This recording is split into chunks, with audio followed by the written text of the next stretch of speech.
More than 2,000 years ago, Hippocrates said, if we could give every individual the right amount of nourishment and exercise, not too little, not too much, we would have found the safest way to health. What does that mean when it comes to water? Water has been described as a neglected, underappreciated, and under-researched subject, but a lot of the papers extolling the need for proper hydration are funded by the bottled water industry. Turns out the often-quoted "drink at least 8 glasses of water a day" has little underpinning scientific evidence. Where did they come up with that, then? The recommendation was traced back to this 1921 paper, in which the author measured his own pee and sweat and determined we lose about 3% of our body weight in water a day, which comes out to be about 8 cups. Consequently, for the longest time, water requirement guidelines for humanity were based on just one person. But now we have evidence suggesting not drinking enough water may be associated with falls and fractures, heat stroke, heart disease, lung disorders, kidney disease, kidney stones, bladder and colon cancer, urinary tract infections, constipation, dry mouth cavities, decreased immune function, and cataract formation.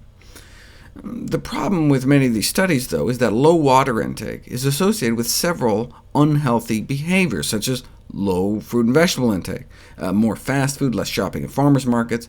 And think about it. Who drinks lots of water? Those that exercise a lot, so maybe no wonder they have lower disease rates. Only large and expensive randomized trials could settle these questions definitively, but given that water cannot be patented, such trials seem unlikely. Who's going to pay for them? So we're left with studies that link disease with low water intake. But are people sick because they drink less, or are they drinking less because they're sick? There have been a few large prospective studies in which fluid intake is measured before disease develops. For example, a Harvard study, 48,000 men, found that the risk of bladder cancer decreased by 7% for every extra daily cup of fluid one may drink. So a high intake of water, like 8 cups a day, 8 times 7, may reduce the risk of bladder cancer by about 50%, potentially saving thousands of lives.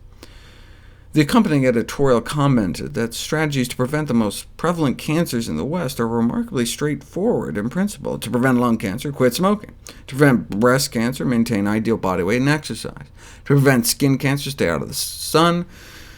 And now it seems that this seemingly simple way to reduce the risk of bladder cancer is just drink more fluids.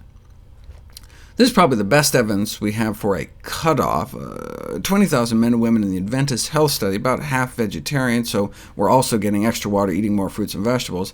And those drinking 5 or more glasses of water a day had about half the risk of dying from heart disease compared to those who drank 2 or fewer glasses a day.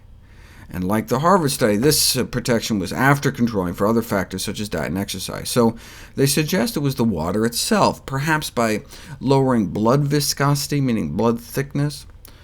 So based on all the best of evidence to date, authorities from Europe, the U.S. Institute of Medicine, and the World Health Organization recommend between 2 and 2.7 liters a day of water a day for women, that's 8 to 11 cups a day for women, and 10 to 15 cups a day for men. Now, but that's water from all sources, not just beverages. We get about a liter from food and the water our body actually makes. And so these translate into a recommendation for women to drink 4 to 7 cups of water a day, and men 6 to 11, assuming only moderate physical activity at moderate ambient temperatures. We can also get water from all the other drinks we consume, including caffeinated drinks, with the exception of stronger alcoholic drinks like wines and spirits. Beer can leave you with more water than you started with, but wine actively dehydrates you.